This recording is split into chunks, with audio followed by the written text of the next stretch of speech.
Neat paper leak ఇష్యూపై CJP start చేసిన protest దేశమంతా స్ప్రెడ్ అవ్వడంతో, దాంతో గవర్నమెంట్ దిగి వచ్చి ఎడ్యుకేషన్ మినిస్టర్ అయిన ధర్మేంద్ర ప్రధాన్‌తో రాజీనామా చేపించింది. ఆయన స్థానంలో ఇప్పుడు ప్రహ్లాద్ జోష్ బాధ్యతలు నిర్వహించబోతున్నారు.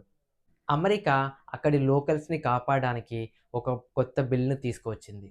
దీని ప్రకారం రాబోయే 3 ఏళ్లలో హెచ్-1బీ వీసాను పూర్తిగా నిలిపివేయాలని ప్రతిపాదించారు. తమిళనాడుకి చెందిన పీఎంకే పార్టీ వ్యవస్థాపకుడు ఎస్. రామదాస్ తన 88 ఏళ్ల వయసులో క్రియాశీల రాజకీయాల నుంచి తప్పుకుంటున్నట్టు ప్రకటించాడు. తమిళనాడు రాజకీయాల్లో, ముఖ్యంగా సామాజిక రిజర్వేషన్ల పోరాటంలో ఇతని పాత్ర కీలకంగా ఉంది.